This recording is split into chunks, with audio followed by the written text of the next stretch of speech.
Buenos días, mi nombre es Joana Sánchez, soy psicóloga y psicoterapeuta. Y el día de hoy estamos acompañados de Humberto Villacortés. Él es especialista por más de 15 años en adicciones. Y bueno, en todo este tiempo ha atendido no solamente a las familias, sino también a la pareja como un componente importante en el abordaje de una adicción. No, Humberto, bienvenido. Él es terapeuta contextual, ¿no? Y bueno, ha tenido diferentes entrenamientos y tiene larga trayectoria al respecto. Buenos días. Muy buenos días, Joana. Muchísimas gracias por esta invitación.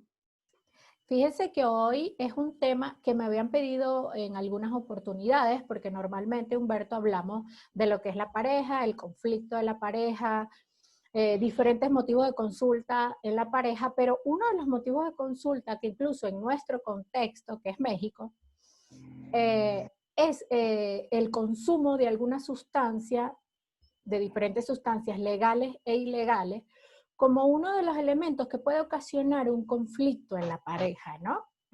Pero para empezar, yo creo que es importante porque, bueno, en la cotidianidad escuchamos que adicción, pues soy adicto al chocolate, soy adicto no sé, a la televisión, soy adicto a lo que sea, pero en el contexto terapéutico hay unos elementos que describen cuando se habla de una adicción. Y por ahí me gustaría empezar. Ok. Bueno, cuando hablamos de adicción, específicamente te voy a dar un ejemplo de lo que son las sustancias. Y posteriormente a lo mejor podemos dar ejemplos de otro tipo de adicciones. Pero brevemente, inclusive sin llegar a tocar el DSM, podemos explicar, es una persona que durante muchísimo tiempo ha tenido contacto con las sustancias. Es decir, no es una primera vez, no es una segunda vez, es una constante que dependiendo la sustancia, te puede llegar a ser dependiente, ¿no?, de ella.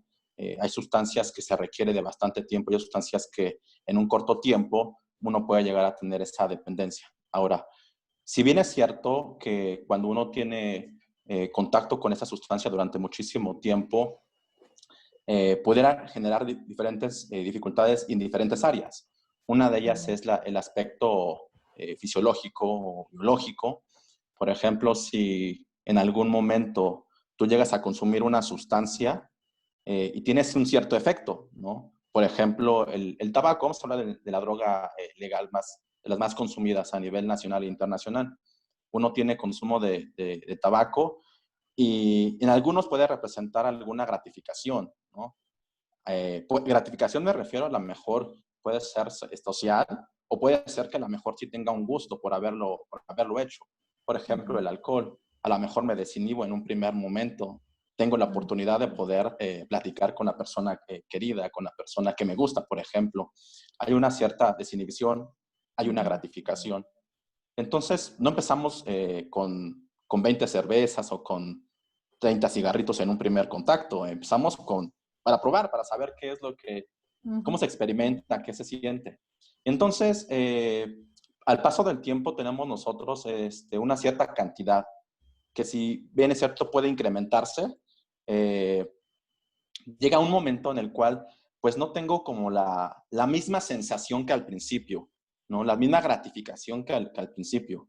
Entonces, si yo en algún momento consumía, no sé, 3 cigarros, 4 cigarros, y ya no siento la misma gratificación que experimentaba, posiblemente llegue a consumir un poquito más para sentir el mismo efecto que al principio. Entonces puede ser que ya pueda consumir a lo mejor 7 u 8 y así sucesivamente. Entonces, eso es uno de los criterios, ¿no?, para identificar que una persona es dependiente. Y la otra, tomando en cuenta que es una persona que ya tiene bastante tiempo, el cuerpo se está adaptando. Y en ese sentido, cuando por cualquier motivo, ya sea porque comúnmente aquí en México le llamamos jurar, una cuestión, voy a decirlo así, religiosa, la persona decide no consumir, está privado de la sustancia, o porque a lo mejor asiste a una clínica o algún centro en donde el cual pues no tiene contacto con ella, o simplemente se dijo a sí misma, no voy a consumir. Sucede que hay una reacción fisiológica, hay una respuesta fisiológica por parte del cuerpo, ¿no? También dependiendo la sustancia, o sea, no es lo mismo un síndrome de abstinencia tabáquica, por ejemplo, la marihuana o, por ejemplo, Claro. el propio alcohol. Entonces hay una respuesta en ese sentido.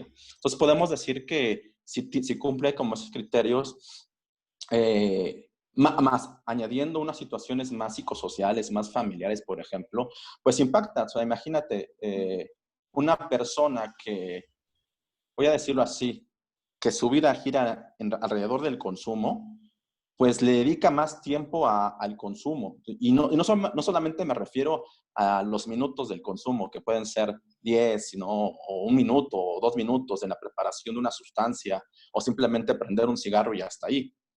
No, implica, por ejemplo, desde el tiempo, desde si tú te levantas o alguien se levanta y piensa, tengo ganas de consumir, ¿con quién voy a consumir? ¿Cómo le voy a hacer para conseguir la sustancia? El dealer, si tengo la manera, pues esto es un tiempo, aunque sean segundos, minutos, para conseguir la sustancia. El hecho de ir, o si ya te la dejan en tu casa, pues bueno, pero es un tiempo de espera. Y entonces uno desde ahí ya está dedicándole cierto tiempo. Y propiamente la sustancia. Ahora, por ejemplo, si es alcohol, de alguna manera es un tiempo considerable, ¿no? A lo mejor no solamente te vas a quedar 1 o 2 horas, sino a lo mejor puede ser un día entero. Y en este sentido, puede ser que haya lo que comúnmente llamamos cruda, por ejemplo. Entonces, desde que se levantó hasta que, hablo de términos coloquiales, ¿no? Hasta que la cruda se le fue, en ese sentido, imagínate cuánto tiempo le está invirtiendo. La Por energía, ¿no? ende, claro, claro. Y por ende, entre más conductas o más acciones o más atención le dé al consumo, pues obviamente se decrementan otras conductas que pueden ser importantes para una persona. Y eso genera impacto familiar, ya hablando de la pareja, porque imagínate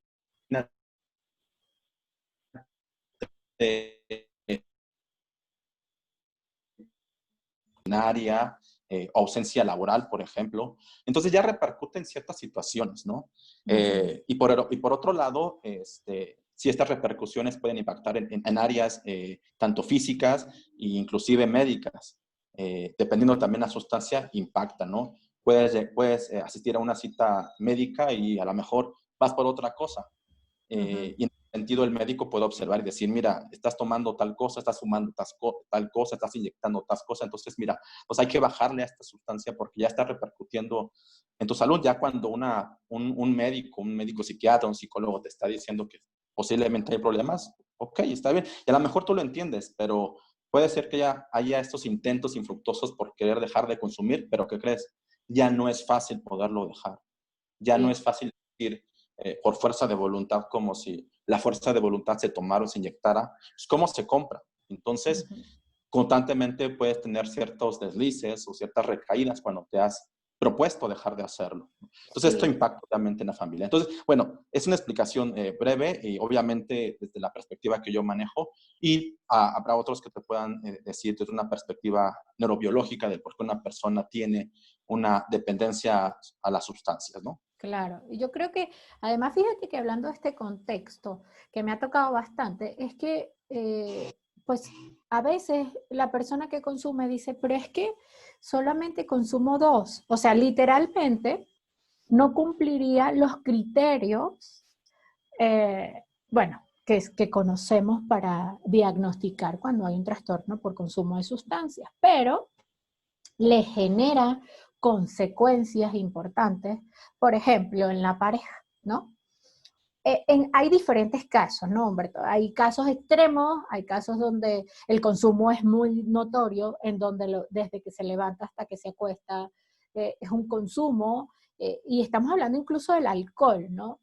Por ejemplo, en épocas de pandemia ha aumentado el consumo muchísimo, porque bueno, hay más tiempo en casa, hay más tiempo, pareciera que el consumo se puede hasta triplicar. Todavía no tenemos datos, no sé, si conoces algunos, pero no hay datos, digamos, hay como pinceladas, pero no hay datos que nos puedan permitir decir, bueno, sí hubo un aumento de tanto por ciento de consumo, pero en líneas generales, hablando con clínicos que se dedican a las adicciones, hay un aumento de el motivo de consulta en la pareja por consumo, específicamente en este momento de alcohol, ¿no? Y ahora bien, ¿cuándo es posible? Porque me imagino que es muy común entonces ver el consumo sumado al tema de la consulta de pareja. ¿Cuándo es posible hacer una consulta de pareja cuando hay una adicción de base? Ok. Mira, hablo desde el ámbito, desde mi perspectiva. Las personas que llegan a atenderse no son principalmente las personas que tienen consumo de sustancias. Lo son en primera instancia por la pareja o inclusive por un familiar cercano que puede ser la madre. Pero en este caso, cuando hablamos de pareja, es el primer contacto. Yo tengo la oportunidad de trabajar en el ámbito público y privado y es decir que eso es lo principal. O sea, viene la pareja y dice, tengo un problema y tengo un problema con mi pareja, ¿no? Mm. Hay veces que no me habla necesariamente de la dependencia a la sustancia, me habla como de la consecuencia de. Posteriormente, pues nos damos cuenta que sí hay un consumo, hay dependencia. Por ejemplo, me puede hablar respecto a la violencia que está viviendo, de un extremo, bien lo decías. Te voy a hablar de la población que yo atiendo, que es en ese sentido, ¿no? Uh-huh. Que puede ser desde una cuestión inclusive legal, por mandato de un juez te puede decir que a lo mejor el consultante, la persona que presenta la dependencia, tuvo un acto ilícito y esa es una consecuencia ya como muy grave para la pareja, ¿no? Es que, ¿qué hago? Lo quiero, lo amo, pero si no está ahorita en un tratamiento, seguramente le van a hacer un proceso legal. Si no llega a eso, a lo mejor no llega un proceso legal, a fin de cuentas la persona dice, es que yo me siento estresada, me siento mal, no sé cómo ayudarle. Yo ya le dije que venga a tratamiento, pero él no quiere asistir. Tengo un problema, ¿no? Económicamente ya no tenemos recursos para poder solventar ciertos gastos personales. Y en general hay esta dificultad en el vínculo, en la relación. Si hacemos el match entre las conductas que hace la persona consumidora, es decir, que se le dedica más tiempo al mismo consumo o a todo lo relacionado, obviamente observamos que hay un decremento en el vínculo en la pareja. O sea, por ejemplo, si en algún momento dado tenían actividades como pareja, se ven decrementados ahora. Aunque en un Claro. primer momento no se ve. O sea, yo te digo como de las consecuencias que se observan. Entonces, yo lo que te puedo decir y observar es que necesariamente el consultante, ¿sí? Necesita un tratamiento diferente al tratamiento de pareja. Déjame comentarte de qué manera se puede hacer.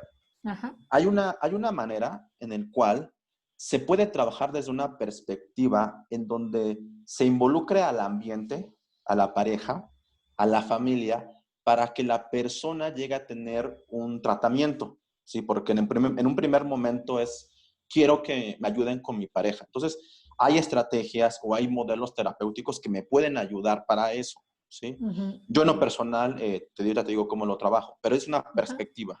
Ajá. La segunda es una perspectiva en el cual solamente se trabaja para el consultante, es decir, estrategias específicas o terapia para el consultante, ¿no?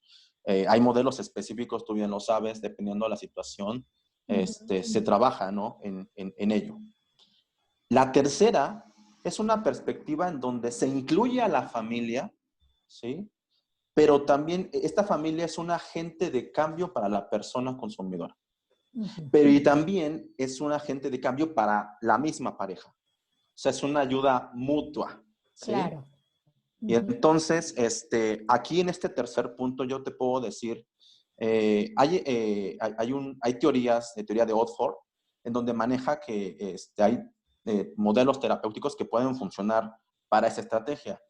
Sé que, por ejemplo, en la terapia integrativa de pareja es un criterio, por así decirlo, de exclusión Sí. cuando tenemos una situación de violencia o cuando tenemos una persona dependiente a sustancias. Uh-huh. Entonces, ahí no se pudiera meter. Sin embargo, puede haber un tratamiento, o sea, es decir, un tratamiento sí de pareja, pero como el consumo de sustancias es un elemento más, es una forma de conducta que se está manifestando dentro de la relación.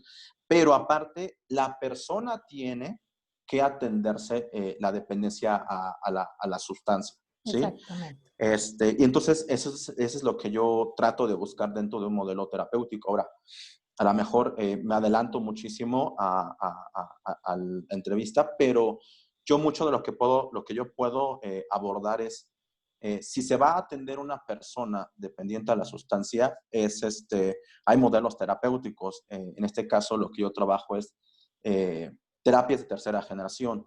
Si una persona tiene, que es muy importante decirlo, si una persona tiene comorbilidad con un trastorno de personalidad o disregulación emocional, ahí lo que se puede hacer, por ejemplo, es la terapia dialéctica conductual. ¿Sí me explico? Sí, Entonces, claro.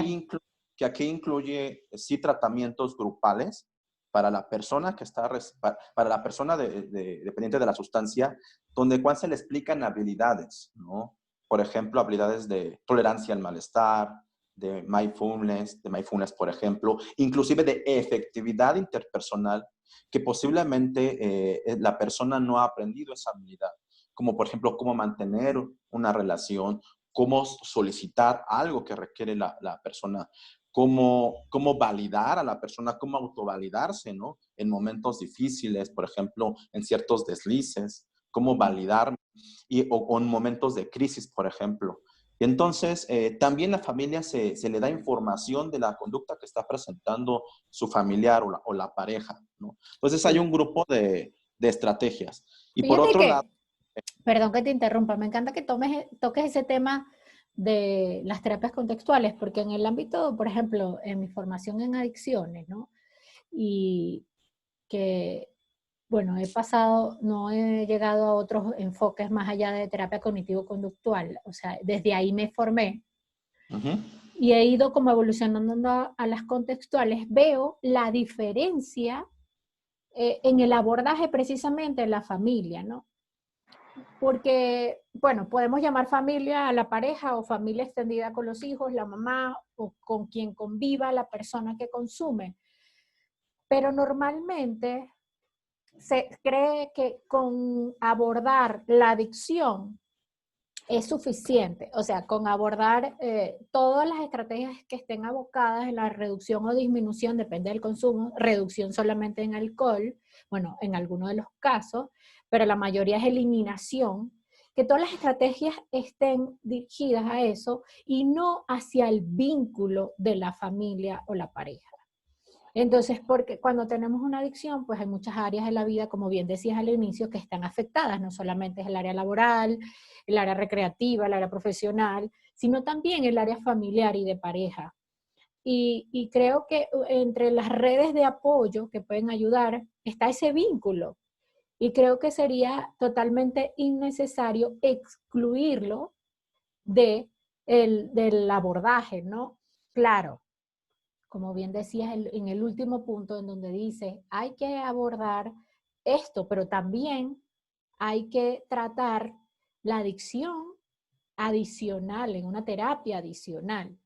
Y creo que es importante porque no solamente es una forma de interacción dentro de la pareja, sino también es un problema paralelo que requiere una intervención en particular. Ahora bien, ¿por qué crees tú que estas intervenciones en específico, algunas en específico, sin llegar a nombrar, por qué es excluido cuando una persona tiene una adicción de base? ¿Por qué se excluye la terapia de pareja? mira, cuando tenemos un enfoque específicamente orientado al cambio, en donde cual se enfoca al consultante o a la persona como agente problemático, ¿no? Entonces, todas las estrategias o los modelos terapéuticos van enfocados al cese del consumo de sustancias. Pero como bien sabemos, o bien desde una perspectiva conductual o contextual, sabemos que no es así. O sea, que el consultante ha aprendido a desarrollarse la adicción o conductas parecidas con la adicción o conductas que tienen la misma función y que han sido reforzadas. Eso es muy importante. Entonces, el consultante el terapeuta trabaja con el consultante, pero al fin de cuentas hay una interacción con el medio. Y a veces creo que se nos olvida que ese medio puede ser la misma familia. Si no se toma en cuenta la familia, entonces estamos perdiendo un agente de cambio.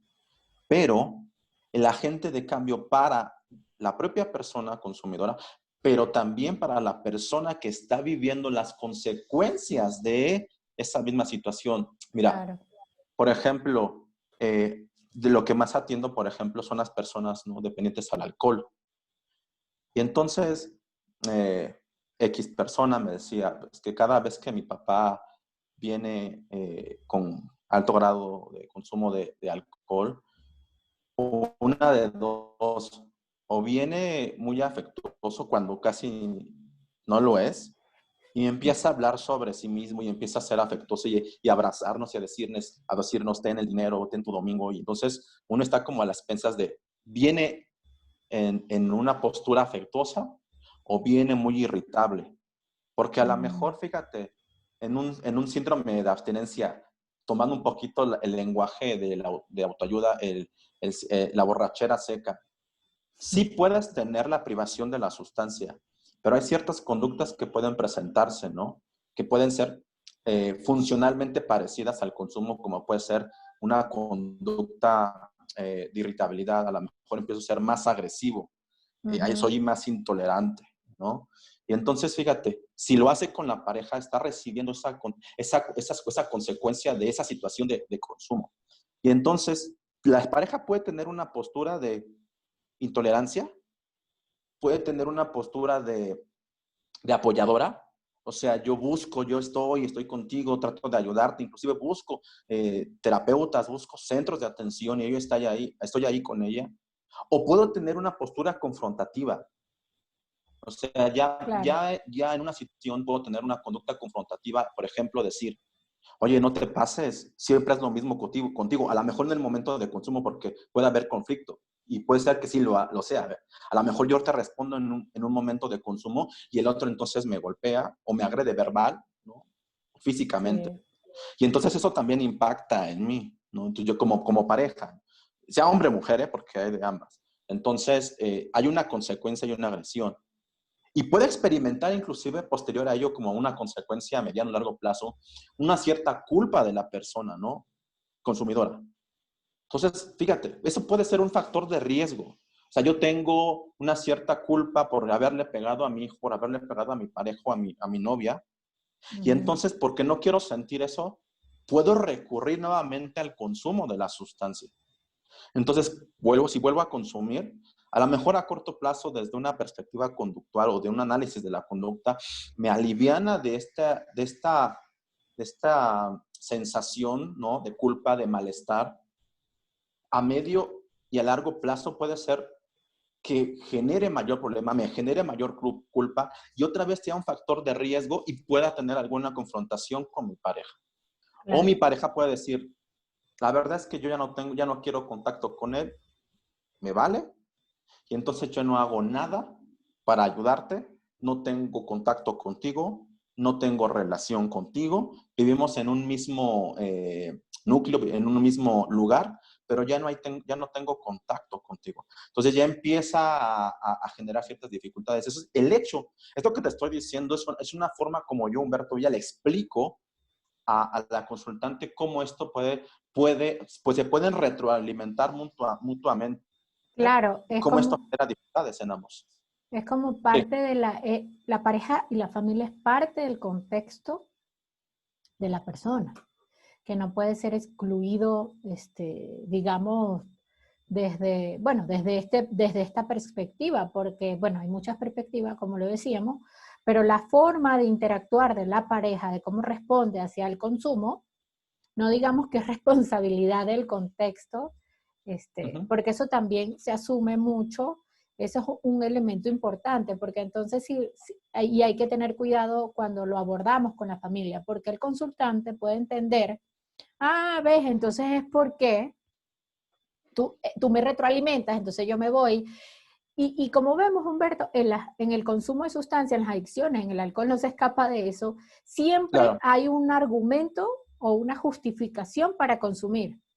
sí, sí, Entonces, total. desde allí, ¿cuál sería la perspectiva? Un poco para responsabilizar y entrando ya al abordaje en el que tú consideras que podría ser el abordaje. Habrán muchísimos y cada quien tendrá su perspectiva, pero me gustaría saber cuál crees tú, con base a tu experiencia, que podría ser un buen abordaje para atender el consumo y no dejar escapar o más bien reconectar a esta pareja y que tenga la posibilidad de reparar el vínculo. Fíjate que sí, tienes muchísima razón. Eso hay que tener muchísimo cuidado para no responsabilizar al ambiente, específicamente a la pareja. Mira, tú me retroalimentas. Uh-huh. No, no. Aquí la postura precisamente es responsabilizarse uno mismo. Pero no hay manera de responsabilizarse sino saber qué efecto tiene tu conducta en el otro, ¿sí? Eso creo que es muy importante, ¿no? Uh-huh. Entender que la conducta es reforzante por ti misma, ¿sí? Entonces Claro. no es como también echarle la pelotita al otro, pero a fin de cuentas hay una interacción y que cada quien tiene su responsabilidad. Yo tengo dos formas de hacerlo. Te voy a explicar primero de lo que hago con un consultante, así a grosso modo. Uh-huh. Eh, Tú sabes que cuando uno trabaja en una entrevista tiene que hacer un análisis funcional para saber a dónde voy a pegarle. Claro. Utilizando la analogía de, yo no le voy a pegar una piñata si yo no sé qué piñata le voy a pegar. Entonces tengo que tener claro la conducta, tanto para la persona, el familiar, la pareja, porque de alguna manera le está afectando y voy a ver en qué le está afectando. Uh-huh. Desde una manera más ideográfica, ¿no? Es decir, no es lo mismo una relación de otra persona que también a lo mejor puede tener consumo y la tuya. Entonces, quiero saber qué está pasando contigo. Entonces, yo hago un análisis funcional junto con el consultante. No es que yo me quede y empiece a hacer mi análisis, no, junto con el consultante identifico, familiar, identifico por qué está siendo problemática para la persona, cuáles son las conductas de sí misma, ¿no? Que a lo mejor quisiera modificar. ¿Cuál es la situación? Por ejemplo, si alguien me dice es que me siento triste, me siento deprimida, he dejado de hacer las cosas. Entonces, bueno, clarificando con mi consultante, vemos en qué situaciones se presentan este tipo de eventos. Entonces, veo la situación, veo los eventos, experiencia privada, pensamientos, emociones, veo las conductas que tiene la consultante, veo las consecuencias a corto, a mediano y a largo plazo. Y pongo muchísimos ejemplos o solicito muchísimos ejemplos. Pero a veces lo que nos falla, y creo que es un agregado, yo lo que busco es, mira, yo estoy observando cierto tipo de conductas. Voy a inventar, ¿no? Cierto tipo de conductas, por ejemplo, aquí dejaste de ir a tu escuela, aquí golpeaste a tu hijo, aquí le reclamaste a tu pareja, aquí tú misma consumiste, por ejemplo, aquí te ausentaste de tu casa, aquí golpeaste, aquí gritaste, ¿no? Y como consecuencia a corto plazo, a lo mejor puede ser que genere un cierto control o genere que quite este malestar como reforzador negativo. Pero a veces, cuando yo hago ese Uh-huh. análisis, yo le pregunto al consultante, este tipo de acciones,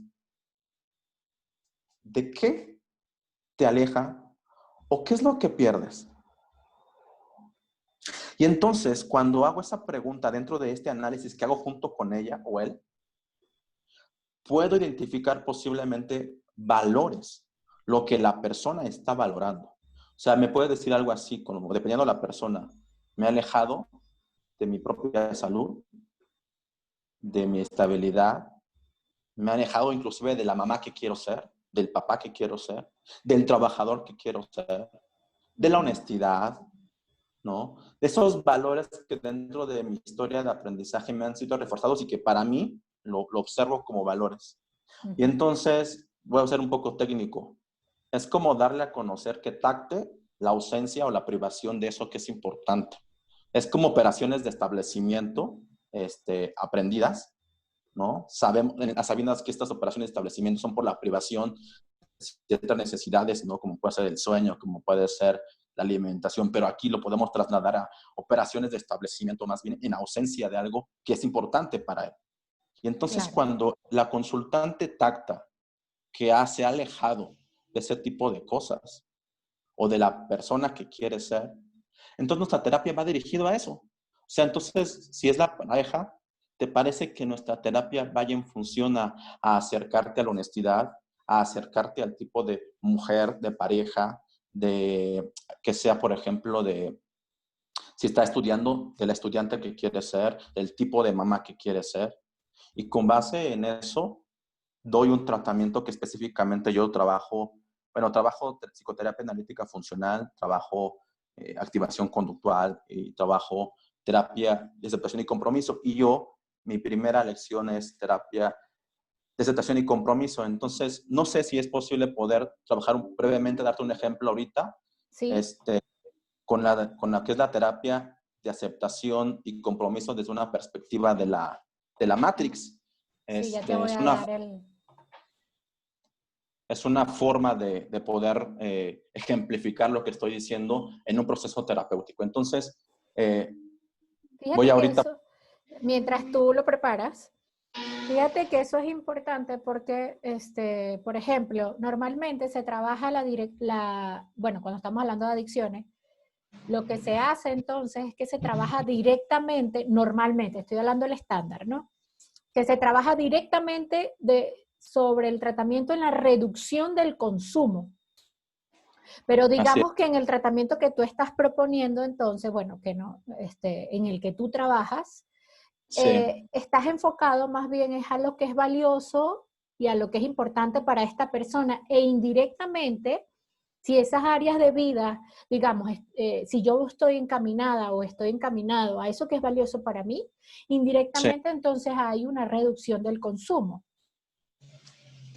Totalmente, Joana. Mira, inclusive hay perspectivas, inclusive institucionales, que muchos se van en eso, directamente en la reducción del consumo. Te voy a ser muy claro. Por ejemplo, en una primera entrevista o segunda y tercera, a veces muchísimos podemos hacer como tratar de convencer al consultante o al familiar que tenga cambios. Entonces, Ujú. la forma como yo lo diga puede ser un estímulo elicitante para el consultante o la persona, el familiar, para que ya no venga, Claro. ¿no? Entonces se vuelve más apetitivo trabajar con lo que es importante para que una acepte el tratamiento, ¿viste? Que es lo que buscamos. Para el Ajá. consultante dependiente de la sustancia y para el familiar que acepta el tratamiento. No como echar una culpa a la persona, sino creo que esto ha afectado. Entonces, ¿te parece que podamos trabajar respecto a eso? Entonces, pudiera tener la oportunidad de tener un tratamiento. Creo Y que, no, muy bien, muy bien. Me encanta eso que los traigas. Perdóname que te interrumpo otra vez. Y te agradezco mucho esta forma tan didáctica de hacerlo porque creo que esto es lo que necesitamos. Mira, en las adicciones, en el trabajo que he tenido con adicciones, es tan difícil que la persona inicialmente acepte el tratamiento de lleno, porque entonces se siente identificado o identificada como el problema. así es, Entonces, exacto, si le señalas, incluso he tenido pacientes que dicen, es que me molesta ir a tratamiento porque de lo único que se habla es del consumo.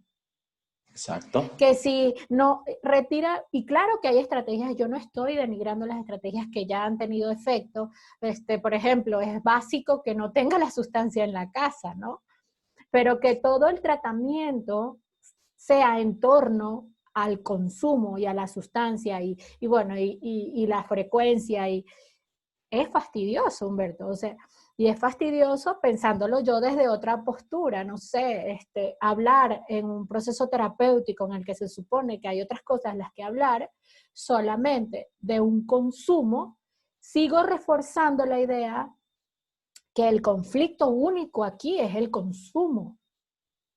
Entonces la Perfecto. persona de forma natural evita todo aquello que se siente rechazado por la familia, por sí mismo, y va a ir a terapia también para que un terapeuta le diga que el consumo es malo. Naturalmente ya conoce que el consumo es malo. Yo creo que necesita fortalecer otras áreas y qué bien que nos vas a explicar esto. Adelante. Ok, mira, no sé si se pueda percibir ya la pantalla, es una Sí, pizarra totalmente perfectamente. blanca.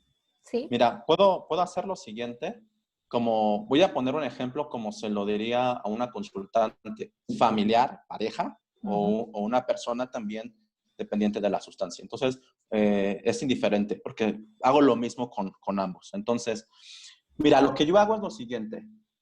Una hoja en blanco le digo, mira, dame la oportunidad de explicarte dos cosas. Bueno, muchas cosas. Una manera de cómo yo puedo percibir la situación. Tú dime si es correcto o no. Pongo una línea azul. Esta línea azul es horizontal. Eh, la línea o la dirección de la derecha, ¿sí? Yo le denomino como cosas que hacemos para acercarnos o aproximarnos a algo. El ser humano, tú dime si sí o no, solamente está aquí para dos cosas. Para acercarnos a algo, lo que tú quieras. El hecho de que, por ejemplo, me hayas invitado aquí es para acercarte a algo. El hecho de que alguien vea este video lo hace para acercarse a algo, ¿no? Claro. Pero también está otra postura. También estamos aquí para evitar algo. Siempre pongo mi ejemplo personal. Los que me conocen. Yo evito ver perros, ¿verdad? Evito, si veo un chihuahueño me alejo, ¿no? Entonces, la verdad es que es algo que observo y trato de evitar, ¿vale? Y entonces, ahí está, dos cosas. Del lado derecho, las cosas que me acercan o me aproximan a algo, y del lado izquierdo, las cosas que queremos evitar o las cosas que queremos no experimentar, ¿vale? Entonces, voy a utilizar una línea vertical, ¿vale? Esta línea vertical, la parte de arriba, representa las experiencias que podemos observar. Por ejemplo, si yo tuviera aquí enfrente unos chilaquiles y tú pudieras observarme que me quiero acercar a él, seguramente yo agarraría los chilaquiles y empezaría a comérmelos, ¿no? Pero si yo veo o observo a un perro, lo que me harías observar es, seguramente voy a correr o no salgo de mi casa si está fuera el perro, ¿sí? Entonces voy a poner a manera como de didáctica, seguramente está tapando un poquito ahí la imagen, está ahí mi dedo. Voy a poner una cámara, ¿sí? Es una cámara, ahí está. Está medio rara la cámara de televisión, una cámara de televisión del lado derecho y una cámara de televisión del lado izquierdo. Ya está. ¿Se observa? Es un cuadrito ahí medio raro. Entonces, y bueno, ahí está. Ahora, pero también hay experiencias que uno no quiere sentir o que uno sí quiere sentir. Por ejemplo, yo en lo personal no quisiera sentir tristeza, ¿no? O desagrado, molestia, enojo, pero también hay cosas que yo quiero sentir, ¿no? Como el agrado, como el placer, como, no sé, como que tú quisieras sentir que sea algo experiencial, como más interno, por así decirlo. Yo es lo que yo quiero sentir. ¿Tú qué quisieras sentir? Por ejemplo, tú, Joana, el Yo, hecho de tomar, no sé qué estás tomando. Escucho, café, escucho. eso te iba a decir. O sea, lo que yo quiero sentir ahorita y lo que me encanta sentir, sobre todo a esta hora de la mañana, es la sensación de frescura, Ajá. café, algo que me despierte, porque me hace sentir como tranquila. Ok, entonces quieres experimentar la sensación de tranquilidad, por Ujú, ejemplo, ¿sí? Bueno, ujú. entonces te das cuenta que abajo le llamo yo experiencias de los cinco sentidos. ¿Por qué? Porque es algo que podemos observar o que el común de la gente estaría observando lo que estamos haciendo, lo que hace uno mismo. Y Ujú. abajo las experiencias privadas, todo aquello que tú experimentas y sientes. Ujú. Solamente tú, entonces voy a poner aquí en medio un yo que observa eso, que el perro, y observa la sensación, ¿no? De tranquilidad por haber tomado un café. Si te das cuenta, el atravesar como estas líneas es una línea horizontal y una línea vertical. ¿Sí lo ves? ¿Se alcanza a ver? Sí, Ok, perfecto. entonces hay ahí cuatro cuadrantes. Voy a empezar por el cuadrante número 1, ¿te parece? Sí. Y aquí es contestar una pregunta. No lo voy a escribir por el tiempo, pero si tú lo tienes ahí presente, la pregunta es, ¿qué o quién es importante para ti? Yo, por ejemplo, para mí es importante voy a poner a escribirlo, para mí es muy importante mi salud, para mí es muy importante mi hijo, ya está. ¿Para ti qué o quién es importante? Para mí es importante mi hija. Ok, hija. Sí, mi hija, en primer lugar. Sí. Para mí es importante mi mamá. Voy a poner mamá. Me dices si se ve, ¿vale? Sí, sí, se ve Mamá. perfecto. Ok, ¿qué más es importante para ti? Para mí es importante mi constante preparación profesional. Preparación profesional. ¿Qué? Preparación profesional. Ok. eh, Mi esposo, Profesional. Ajá. también mi El esposo, esposo. Ok. Ajá. mi salud. Salud. Joana, ahora, a mí me gustaría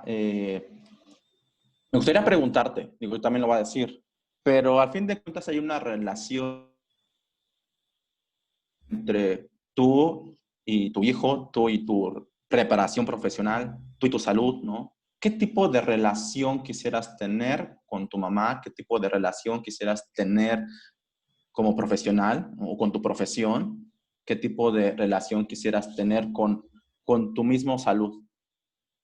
Fíjate que en general con todas esas me gustaría tener una relación eh, productiva, que finalmente me retroalimente en lo que puedo ir mejorando todo el tiempo, una relación, digamos, positiva, que me fortalezca, que me haga sentir tranquila, que me... Ajá. Ok, una relación productiva y positiva. Ok. Vale, entonces yo, por ejemplo, diría, yo quiero tener una relación con mi salud de constancia, con mi hijo de tolerancia, de amor, paciencia. Ahí está. Entonces no lo voy a escribir, pero haz de cuenta que la estoy escribiendo en el cuadrante número 1, que precisamente es este que acabas de ver, ¿vale? Ajá. Y tenemos un cuadrante número 2. El cuadrante número 2 va a estar aquí. Aquí lo voy a poner. El cuadrante número 2 y 1. Ahora, yo le pongo de nombre obstáculos. Y entonces los obstáculos pueden ser muchos, ¿no? Muchísimos. Para lograr alcanzar eso que es importante para cada uno. Y la cualidad y la relación que quieres tener con ellos. Entonces, ¿cuáles serían los obstáculos? Llámese pensamientos, emociones, sensaciones, impulsos, recuerdos, Eh, ideas, creencias por que ejemplo, te acerquen o que te obstaculicen para acercar. Por ejemplo, el enojo, yo, sería uno, ¿qué más?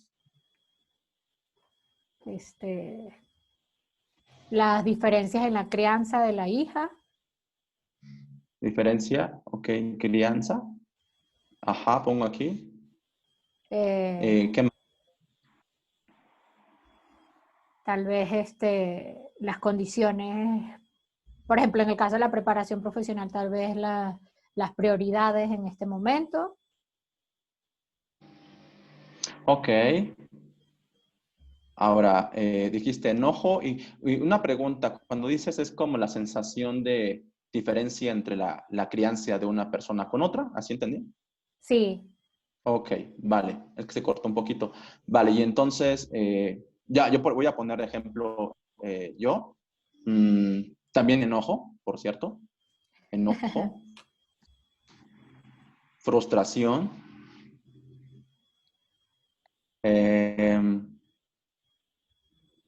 Ahí lo voy a dejar, ¿vale?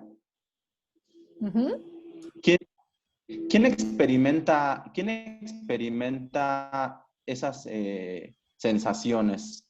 ¿Quién es la persona quien experimenta? ¿El enojo? Ajá. Pues creo que es natural en todos. Ok. Exacto. ¿Y quién es la persona quien nota ese enojo cuando está?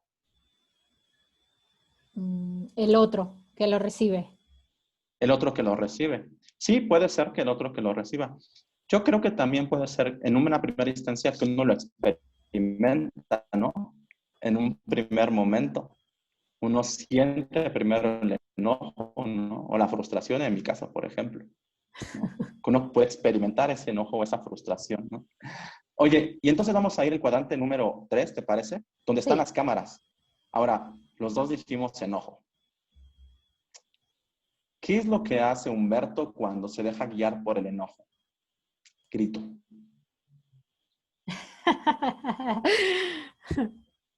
Grito. Ok. ¿Qué es lo que hace Joana cuando experimenta enojo? Eh, puedo acusar. Acusar. Sí. Acusar. Ahí está. Cuando sientes que la crianza es distinta a la que tú crees, Puedo criticar. ¿qué es criticar? Ok, voy a poner así como en distinto, así en posición crítica. Ahí está. ¿Sí? Yo, Vale. Humberto, cuando experimento frustración, hago de más. Me verías haciendo hacer de más. Por ejemplo, por ejemplo, leer mucho o viendo el Facebook, ¿no? Eso es lo que deberías hacer. Ok. Entonces, fíjate, suponiendo, ¿no? Porque aquí estamos dos personas, puede pasar lo siguiente desde una perspectiva. A ver, fíjate cómo lo observo. O sea, a veces podemos experimentar cierto tipo de enojo, Joana. Y entonces cuando experimento enojo, ¿qué hago? Grito, ¿no? Ajá. Y entonces, a lo mejor esto te puede eliminar en un corto momento. Pero después cuando tengo esa sensación de, no, no se está criando como debería de ser, mi postura es distinta a la de otro, entonces a lo mejor acuso, ¿no? Y después puedo experimentar nuevamente como cierto enojo y lo que hago es critico a la persona. Después mejor me siento con cierta frustración y lo que hago es hacer de más o ver el Facebook, ¿no? Ajá. ¿Qué ves, Joana? ¿Qué observas? Pues un espiral que se va haciendo cada vez más complicado. ¿Y cómo se ve esa espiral? Si fuera la vida constante de Joana, de Humberto, de otra persona, ¿cómo se ve? Pues pesada, me aleja de todo lo que realmente quiero. Te aleja de mira, fíjate lo que acabas de observar y es lo que te iba a preguntar. Por ejemplo, aquí está el cuadrante 3. Es, ¿qué relación tiene lo que se ha puesto en el cuadrante 3 con lo que es importante para ti? Pues tiene la relación contraria. Una relación contraria, ¿observas eso? Sí, porque pues, todo lo que hago para, como digamos, solucionar algo, me aleja Uh-huh. de eso que pues en el inicio es importante y que son mis prioridades. Ok. Ahora, ahí tenemos, fíjate que un cuadrante número 4, que es el último, ya le puse color rojo. Y aquí son las acciones, o las conductas, dirán los conductistas, las conductas que hacemos para acercarnos a ese tipo de relación que queremos. O sea, yo quiero una relación afectiva con mi hijo, una relación amorosa con mi hijo, de tolerancia, qué tipo de relación quieres tener con tu salud, qué tipo de relación quieres tener con la pareja, con tu hija. Entonces, obviamente aquí te va a ver también la cámara. Ujú. Qué sería posible hacer, Joana? ¿Qué debería hacer la cámara para acercarte a este tipo de relación que quieres tener con lo que es importante? Eh, ¿Qué cosas tendría que hacer para poder tener para que me acerque a la relación que quiero con mi hija, con mi mamá, Así creo es. que lo primero es tener regulación emocional. ¿Y qué cosas debería hacer la cámara que se dé cuenta que estás teniendo regulación emocional? Encender la lucecita. ¿Cómo es eso? Cuéntame. ¿Cómo es encender la lucecita? No sé, la cámara tendría que hacer algún movimiento. Ok, sí. En este caso, en lo que está viendo la cámara es a Joana. Ajá. ¿Y qué cosas tendría que hacer Joana para que la cámara se esté dando cuenta que está haciendo conductas que le acerquen a lo que es importante para ti, en tu relación con tu hija, en tu relación con tu preparación profesional, con Tiene, tu pareja? Yo, por pues, ejemplo, no sé, se me ocurre que la abrazo a mi hija.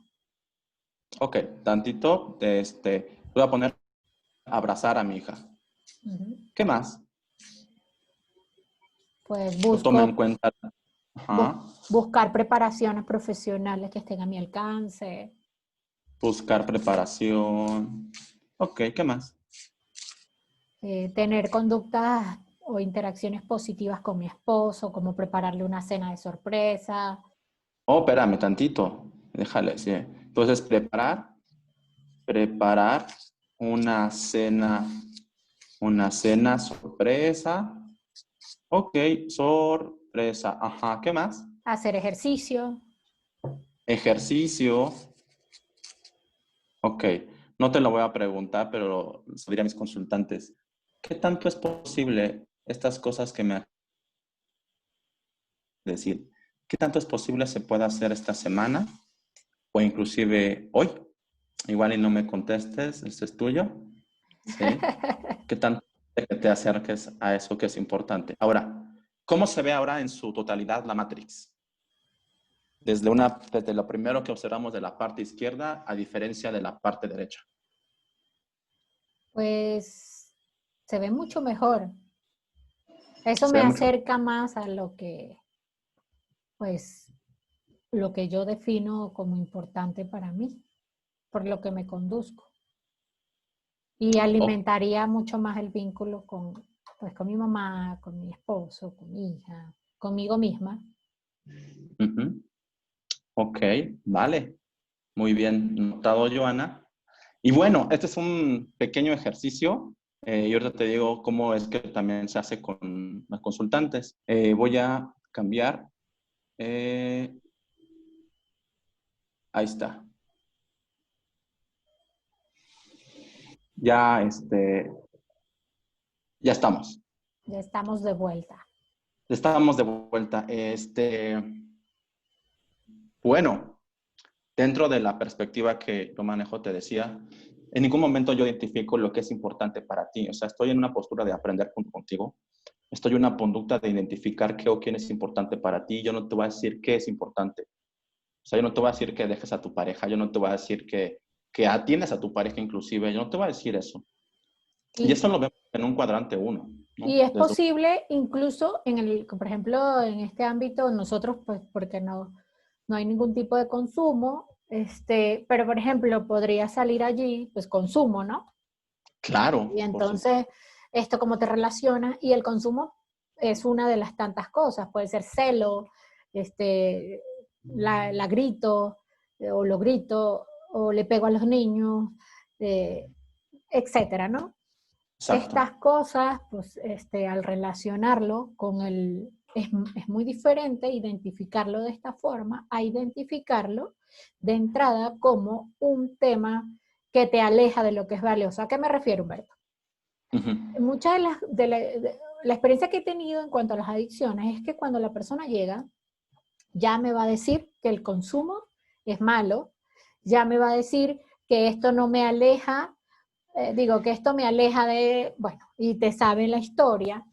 Y lo que sucede es que muchas veces esas personas tienen el trabajo, tienen, hablando a lo mejor no de tu experiencia porque atiendes casos extremos, pero por ejemplo hay otras personas que tienen trabajo, todavía, digamos, son funcionales y tienen una vida aparentemente pues, enriquecedora, ¿no? Pero cuando vamos más allá, es justamente ese primer cuadrante, no están encaminados a lo que es valioso para ellos. Ellos están en un trabajo porque lo necesitan, porque es el único ingreso que hay. Están en la relación que están porque, bueno, no queda de otra. O sea, cuando analizamos entonces cuál es el contexto actual, nos damos cuenta que no hay un contexto, digamos, reforzante. Y lo vemos, incluso si trabajamos activación conductual, vemos que la persona no, pero ¿para qué yo me voy a programar más actividades si lo que estoy es llena de actividades, ¿no? Y cuando hacemos un análisis de las cosas que están haciendo, entonces no son esas cosas las que lo encaminan o la encaminan a la vida que quiere tener, a esa persona que quiere ser, a esa mamá, a esa esposa, bueno, si quiere ser mamá, si no, no, Claro. etcétera, ¿no? Y ahí está la intervención. Y lo he comprobado, muchas veces tengo personas ahorita, por ejemplo, que están dejando de fumar y dicen, el cigarro viene a llenar eso que yo no encuentro. O sea, yo tengo una pareja y tengo una mamá hermosa y tengo una familia hermosa, pero hay un vacío que no sé identificar. Y cuando tú vas más allá, te das cuenta que es una vida llena, sí, de cosas y de a lo mejor de éxito, pero que terminan siendo alejados de lo que ellos realmente en el fondo quieren. Cuando te diriges a metas, no solo la meta, porque lo valioso no es solamente llegar a la meta y ya. Cuando tú te vas encaminando, el cigarro, el alcohol, claro, va a depender de la intensidad del problema, pero va perdiendo poco a poco la función que ejerce en este momento. Entonces, creo que es una de las tantas formas, bueno, que a mí me parece que podría abordarse, porque definitivamente, si ya de por sí un tema de pareja es complicado, cuando ya se le suma un tema de adicción y la persona no quiere ir, no va a ir a doble tratamiento, ¿verdad? Sí, claro, puede ser más Además, para él. en condiciones económicas, Humberto, reales, Latinoamérica, no sé, si tú quieres servicios públicos, donde la consulta individual te la dan hoy y luego te la vuelven a dar en 3 meses, en donde una consulta de pareja es tan costosa, en donde el ingreso es tan bajo, entonces lo que necesitaríamos son intervenciones que puedan, digamos, no sé si es coloquial o no, pero con un solo disparo pegarle a varias cosas. Sí, sí, mira, sí, tiene mucha razón. Dentro de un contexto, efectivamente, es difícil poder tener un seguimiento en cuanto al tratamiento. Independientemente del que sea, es difícil. Sin embargo, yo creo que de este lado tenemos que hacer un esfuerzo los que nos dedicamos precisamente al tratamiento, pero del otro lado los consultantes también es un esfuerzo, porque al fin de cuentas, mira, eh, lo que me acabas de decir, yo le preguntaría al consultante también, ¿no? ¿En qué cuadrante pones esto? ¿Sí? ¿Es importante? Sí, ¿no? Entonces, a fin de cuentas, si me dices que no hay dinero, y es cierto, no hay dinero a lo mejor, o puede ser muy engorroso venir de un lado hacia otro, por ejemplo, donde yo trabajo, pues puede ser que venga de Puebla para venir al Estado de México, y eso pues ya me da hueva, y eso, ¿para qué? Entonces, ya tengo que tener otro tipo de consumidores de sustancias, en este caso de alcohol. Entonces yo lo que hago es, mira, utilizo la Matrix. ¿Eso dónde lo pones? ¿En qué cuadrante? Por lo regular dirían, tú estás en el cuadrante número 2. Y cuando muerdes ese anzuelo o cuando te dejas guiar por eso que haces, pues termino una sesión, ya no sigo, o sigo consumiendo, o sigo Mira, teniendo conductas. Sí. parecerá, no, mira, tal vez llevamos ya mucho tiempo, pero no importa, yo creo que es un tema importante y creo que está dejando mucha, no sé, mucha enseñanza.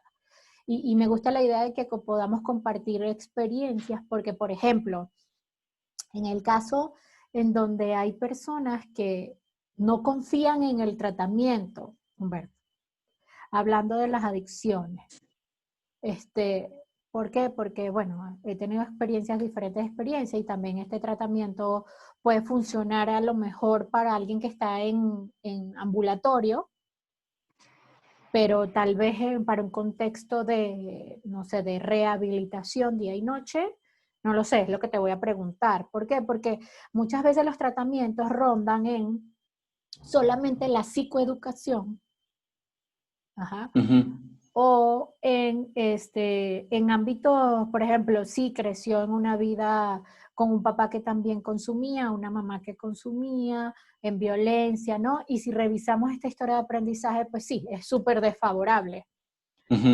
Pero en el caso específico de las adicciones, tal vez no en otros, bueno, no es mi perspectiva de trabajo, sí es importante la historia de aprendizaje porque eso te lleva a un contexto, pero mi trabajo es desde el presente hacia Sí. lo que yo puedo hacer.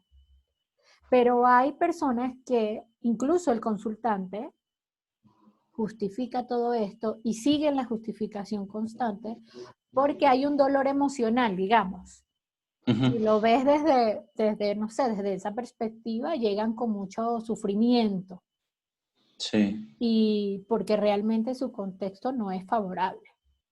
Entonces, eso sumado a todos los conflictos que puede tener en la pareja, pues esto se hace un cóctel de cosas. En tu experiencia, ¿esta forma de trabajar ha sido más hacia lo ambulatorio o también ha sido aplicado en contexto de rehabilitación día y noche?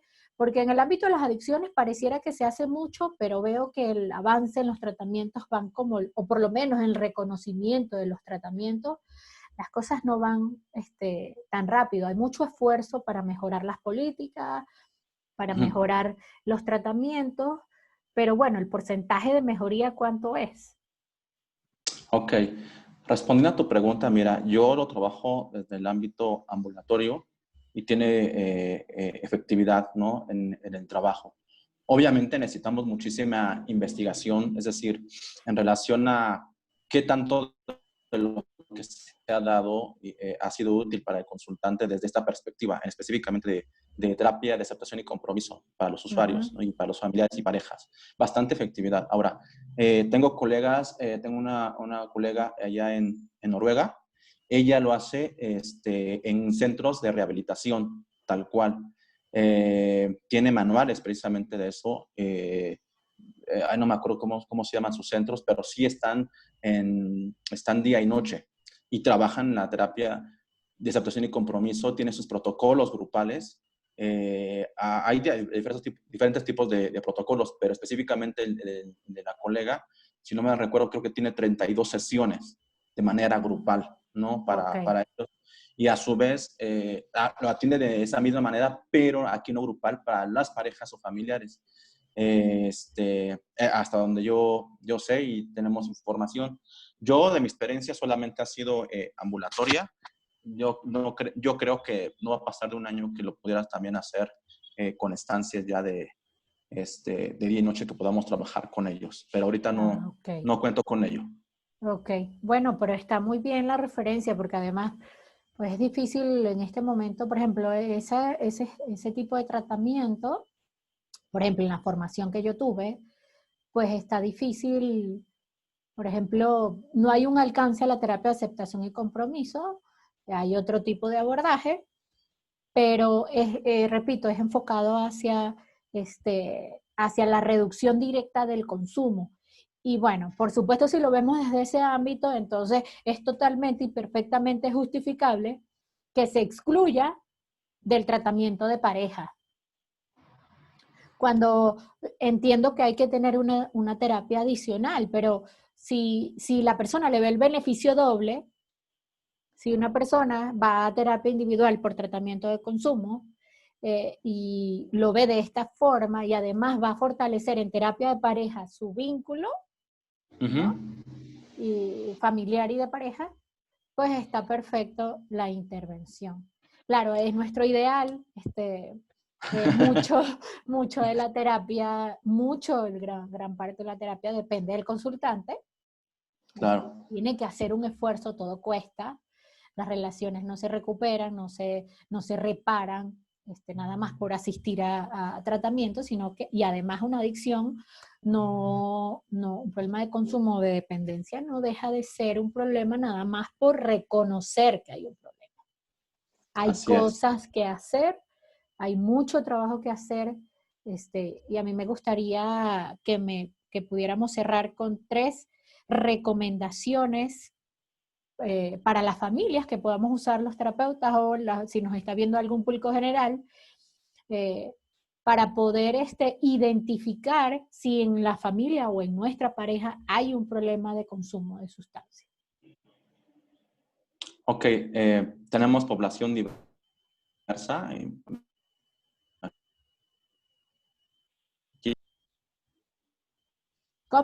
Joana. Perdón, se me fue porque se paró el internet. Sí, eso.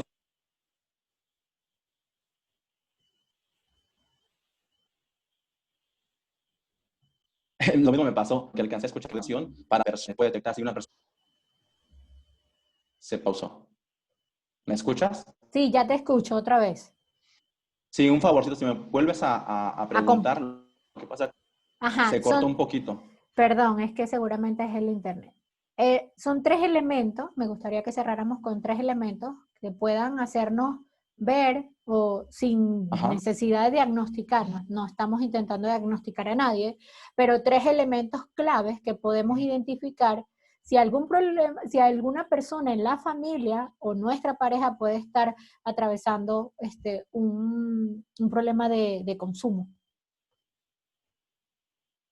Perfecto. Mira, específicamente voy a hablar del consumo en cuanto a si está generando alguna problemática.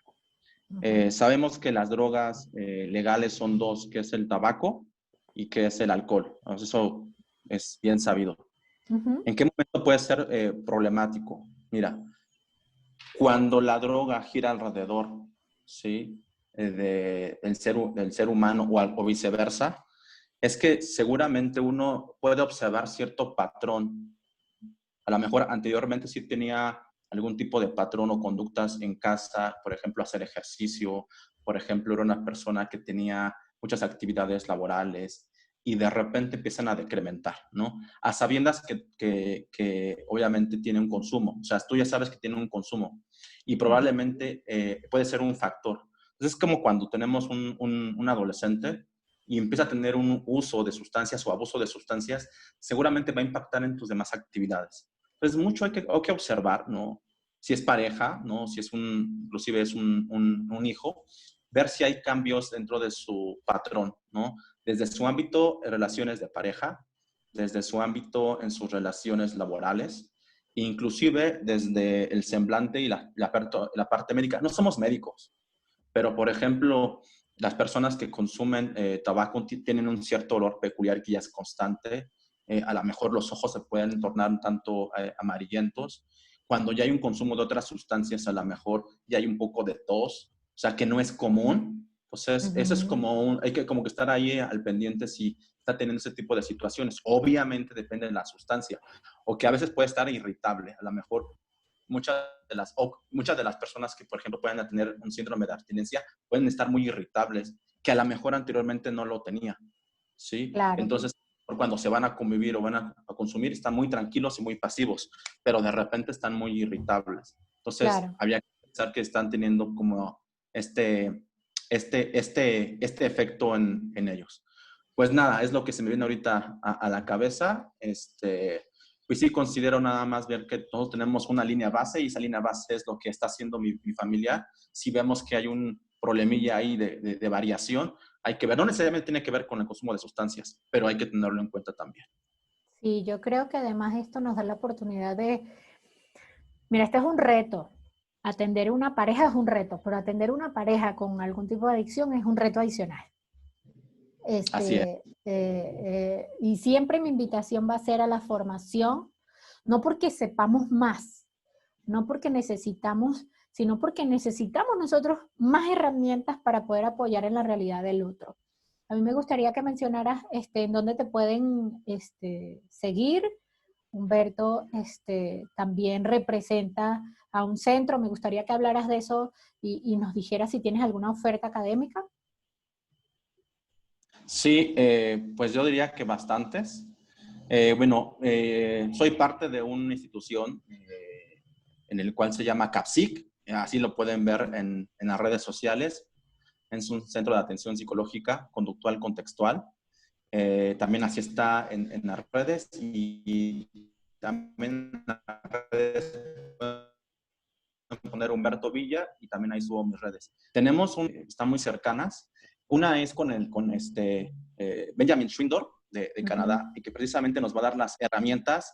Es un workshop internacional el día 21, 22 y 23 de mayo del 2021, que va a hablar precisamente de estrategias avanzadas de la terapia de aceptación y compromiso. Si tú no tienes un conocimiento de ello, es una muy buena manera de trabajarlo, de entenderlo. Esto que hice, pero obviamente en varias horas. Y para las personas que ya tienen conocimiento de este modelo, se van a impartir más estrategias que a lo mejor no habían tenido en otros cursos, en otros workshops. Entonces es el 21, 22 y 23 de mayo, ¿sí? Y la otra es nuestro tercer aniversario, lo cual pues yo me siento muy orgulloso de pertenecer a este centro. Tenemos un equipo de trabajo muy, muy fuerte.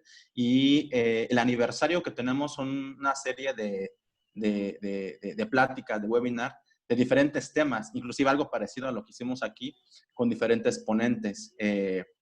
Brevemente les comento que esta actividad va a ser el día, déjenme, aquí lo tengo. 12, ¿no? 12 de septiembre, desde el 12 al 12, 13, 14, 15, 16. 12 y 16 de octubre. Ah, de octubre, perdón. Por ejemplo, tendremos la oportunidad de ver a Luis Daniel, al maestro de Luis Daniel Ibarra. Es aprendizaje sin errores, abordaje conductual, el retardo en el desarrollo. Va a estar la doctora Diana Melissa Juan de Colombia, donde nos va a hablar precisamente de lo que es prevención del suicidio con un abordaje desde la terapia dialéctica conductual. Y también va a estar el doctor Michel, él nos va a hablar de la psicoterapia analítica funcional. Y tenemos el honor de contar con el doctor Fabián Olaz desde Argentina y nos va a hablar de manera sencilla lo que es la flexibilidad psicológica en 3 simples pasos. Suena atractivo. Suena atractivo eso porque la flexibilidad está bien difícil trabajarla. Y pues cerraremos con amigo y colega Benjamin Schwindler. Aquí sería también, va a hablar de la ACT Matrix, va a hablar un poquito de la ACT Matrix, de la manera peculiar como él lo hace. Va a practicar su español. Sí, va a practicar su español, entonces pues los invito a escucharlo. Francés, pues no todo lo dominamos, y entonces no. En inglés dijimos, no, mejor vamos a practicarlo, ¿no? Que practiquen español y lo vamos a tener en español. Ah, qué bueno, eso va entonces, a generar bastante demanda. Ya estamos, ha sido bastante la demanda, pensamos que pues iba a ser moderada, pero sí, entonces si tienen la oportunidad, pueden ingresar ahí en la página que les acabo de hacer del Facebook para que se puedan anotar. Si tienen interés de que les demos una constancia o de todas formas pueden contactarme si tienen o desean alguna más información, pues ahí vamos a estar. Y por cierto, va a haber un curso de abordaje a las adicciones. Ajá. Donde tenemos la oportunidad de que Joana esté presente. Todavía no tenemos flyer, pero estén al pendientes de eso. Sí, pues nada, eso sería todo de mi parte. Pues yo estoy muy contenta con la Ojalá que hayan podido llegar hasta aquí, hasta el final. Sé que va a ser un poco larga, pero ha sido una de las cápsulas en las que me he sentido más cómoda, porque bueno, son dos de mis áreas amadas, y además acompañada de Humberto, que de verdad que es un especialista en el tema. No había tenido yo la oportunidad de trabajar con él antes, hace muy poco lo conozco, hace mucho tiempo había escuchado de él, y creo que el trabajo que hace no solamente en su consulta privada, sino también en su trabajo en esta institución pública, pues ha tenido bastantes repercusiones en lo que hoy se dedica, que es el centro que representa. Así es, nos vamos a ver en ese curso de adicciones, también nos vamos a ver en este tercer aniversario de CAPCIT, y espero que no sea la última vez que nos veamos. Muchas gracias por acompañarme y acompañarnos a todos nosotros y mostrarnos un poco de lo mucho que tú sabes. Muchísimas gracias, Yuna, por la invitación. También hoy es muy agradable esta charla. Nos vemos en una próxima oportunidad. Hasta luego. Hasta luego.